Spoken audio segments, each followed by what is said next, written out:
G'day folks, I'm Rex Hunt and thanks for joining me. Sea-run brown trout of Tasmania, absolutely magnificent.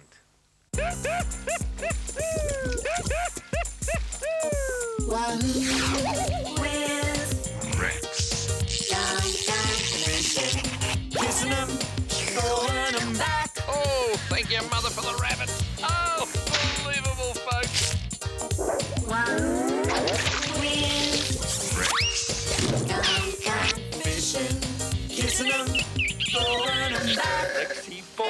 Rexy boy has done it again.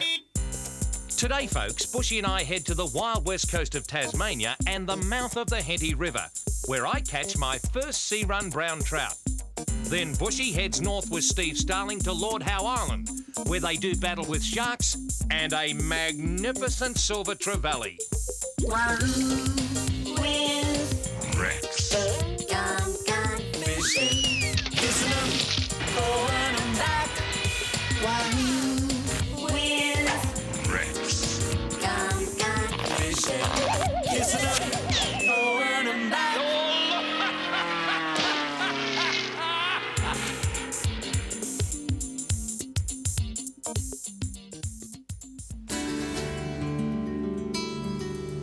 Folks, Bushy has won the toss and is elected to kick with the breeze. I reckon it's about a 10-goal wind here, Bushy. I'll tell you what, I hope it's a 10-fish wind. How do you think when the alarm went off this morning? Well, you weren't there with the coffee for me, I noticed that.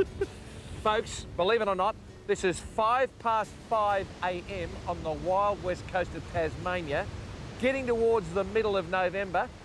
The cameraman and the sound man are usually in shorts. Mate, they've got trench coats on now. Bushy, this is seriously west coast material here. It's a magnificent area, though. It's fantastic. We've got huge sand dunes over at the back of us and hopefully a run of whitebait along the edge here so that some big sea-run trout will come in and hammer it. Not a lot of people have actually experienced the run of brown trout that make their way to the sea and actually live and play and frolic in these magnificent conditions. As against the freshwater ones that we go after, these are quite different. You wouldn't rather be in bed with your missus turning the electric blanket from 3 down to 2. You'd rather be out here with me, wouldn't you? Yes, Rex. I saw a little international fax come through our accommodation back there in Strawn a moment ago. It was about a little polar bear that said to his mother, "Mum, are you sure I'm a polar bear?" She said, "Why do you ask, son?" He said, "How come I'm always cold?" Bushy, I think we'd better go fishing, folks. That's what the weather does to you here, folks.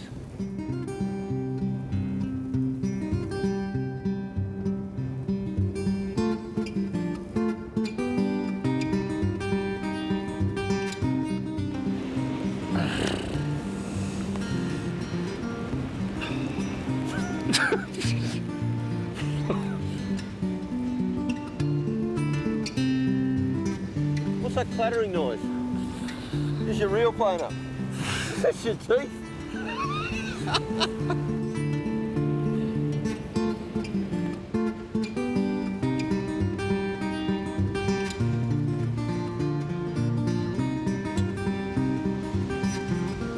Get anything here, mate? It's pretty dirty. Tell you what, I'm just about to give it away. Yeah, they're supposed to be right in close. I don't know what's... Oh, Jesus, look out! Don't say that, can you? No, you can't say right at our feet. Hang on. Right at your feet.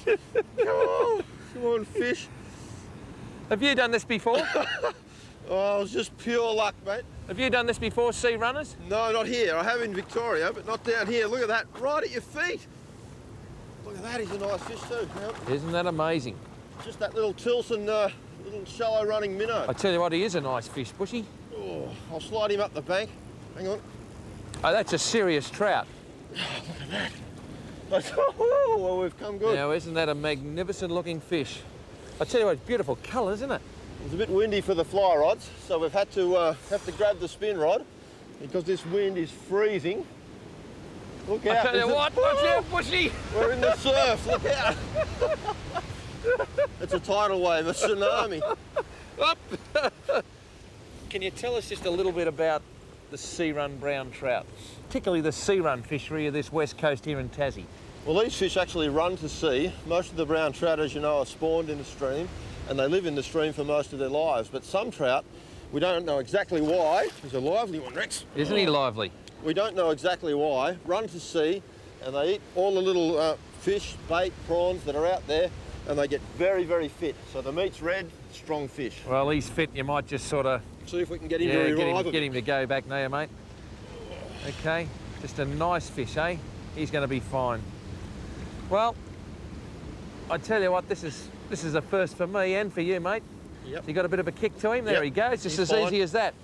Now, folks, the new range of K-Bush fishing rods is going to come out very, very soon.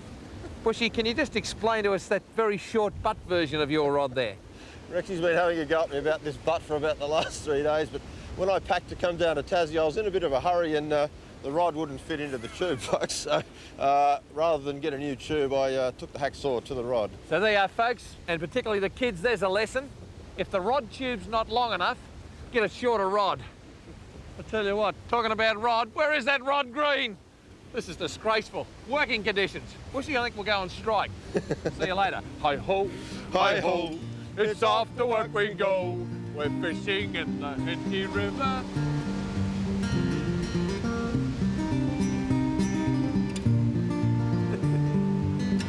The old man walked in and said, Rexy,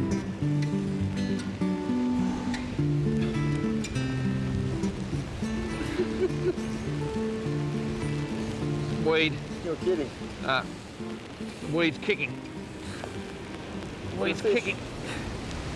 The weed's kicking. You wouldn't believe it, Bushy. Ah, You wouldn't believe it. Look at this. I tell you what, no wonder Harry couldn't pick up the trout, mate. You could just hardly see it. Now, have a look at that. That is my first sea-run brown trout. Have a I look tell at you what, it. Bushy, that was your first. So we've broken the duck, and we believe from our friends here in Tasmania, this is the first time that's ever been captured on film, brown trout in the salt water. yeah, that's amazing. Look at isn't that. it? A little tacker, but still. Now, Bushy, 22,000 kilometres that way, what is it? Patagonia. And that is on the southern tip of South America, and you can't get any further south from that. Folks, there you go.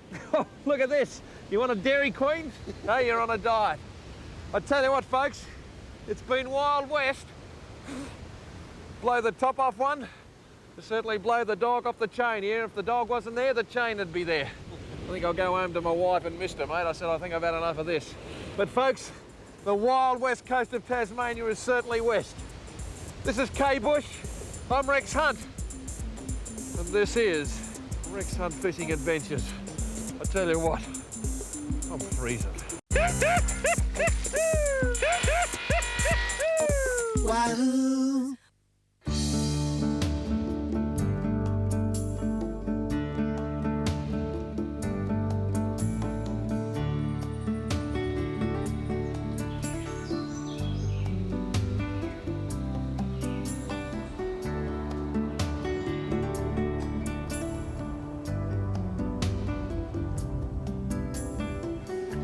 Well, here we are, sitting under the shadow of Mount Gower at the southern end of Lord Howe Island. A few handfuls of burley in the water, and Bushy's hooked up already. How you going there, Bushy? Oh, I don't know who's winning. He's got a big silver trevally on, and he's in all sorts of strife, but I think he might finally have the fish's head. It's taken a bit of line off him and it's going for the bottom. We can see fish swimming all around the back of the boat here with our polarised sunglasses on, and it's just a matter of drifting back a bait, and bingo, and that's what Bushy's done. See if I can get one. Bushy will make this a double. Tell you what, they've got a bit of go in them, Steve, when they head for the rocks. Oh yeah. Can you clear those motors? Yep. Sure can. Through you Look go, at mate. him, folks. It's a bit better around this side of the boat. These things really pull.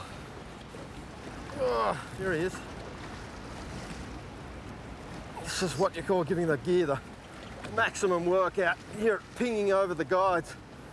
That rod's got a bit of bend in it. But when you've got rocks only 30 feet below you, there's not much to play with. Oh. What Bushy did was drift just a piece of unweighted pilchard like this down. I've got it rigged here on a fairly small hook, reasonably light leader. Bushy's using about 12 or 15 kilo gel spun line behind his leader, which is the reason he's been able to hang in there on this fish. On 4 or 6 kilo nylon line, it would have taken him to the cleaners in a couple of seconds, but he's been able to dictate terms to the fish a little bit with the gel spun. Here he comes. We're going to look at him here, I think. Oh, lovely Colour fish, there. mate. I'll grab the net. Get the net, Steve.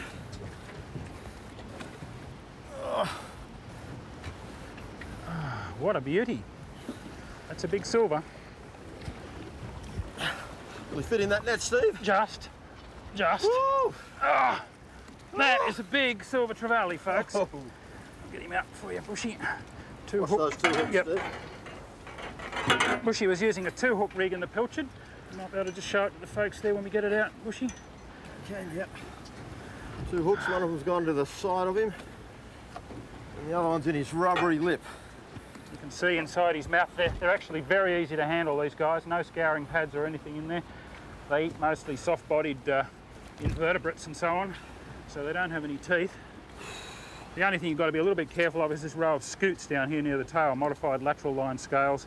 Nowhere near as sharp as the big GTs or giant trevally we catch up in the tropics, but still can give you a little bit of a cut. Interestingly, they're not as sharp in the big fish as they are in a small one. Might put him back, I think. Give him a swim, Steve. He's earned his freedom. You want to give him a kiss? No, thank you, Steve. Not on first dates. I'd rather give you a kiss than that fish. A Bit kiss, of a worry. Stevie. Okay, off he goes. Woohoo! Well done, mate. Not a bad first 5 minutes on the spot.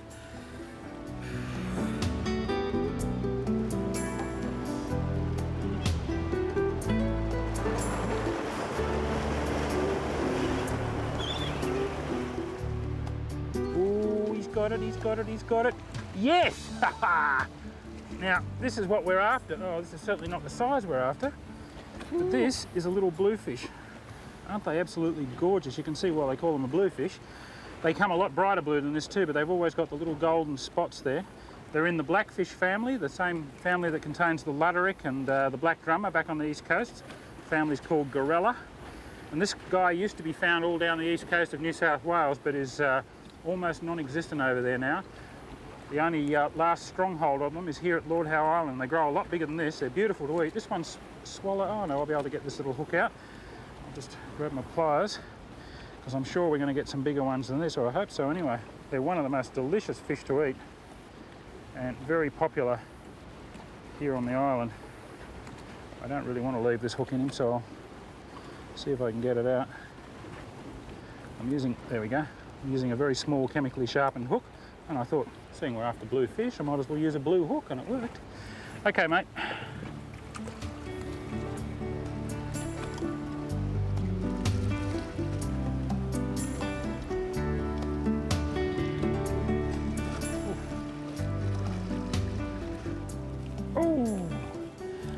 Now, the big fish turned up first in the burley trail, as often happens, but as more and more burley's gone in the water, a number of small fish have moved in, small silver trevally, drummer and bluefish, and I've changed over to light tackle. I'm using 8-pound line on a small thread line reel and a long soft rod. Although it's soft in the tip, it's got plenty of power here in the butt end, which is important for controlling the fish. I've hooked up straight away. These fish wouldn't be so much fun on the heavier gear, but they're good fun on light gear. Now, what's this one? I think it's a little drummer, actually. Yes, it is. One of these little silver drummer. And he's grabbed that little piece of prawn bait there.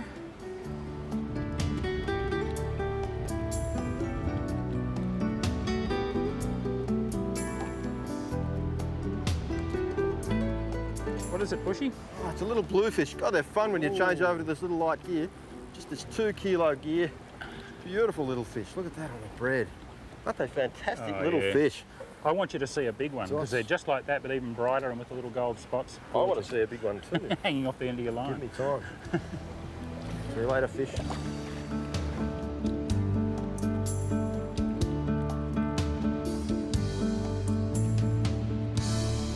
Oh, well, that'll teach them, Steve. That certainly will. We've had a few sharks move in on our silver trevally bite. And they've been taking us to the cleaners. We've been hooking the silver trevally, and the sharks have been chewing them up before the fish can be landed. So I've put a little wire trace on this one, and we're going to give this one a little bit of curry for you. Oh. Strong little things, though. Oh, they go, don't they? Got a lot of power for small things. There's a few swimming around down there. I'll be interested to see which one you've got. You can see them swimming around just below the school of trevally. Oh, he's not a bad one, Bushy. It's enough to give a bit of a bend to the rod. Not a bad one at all.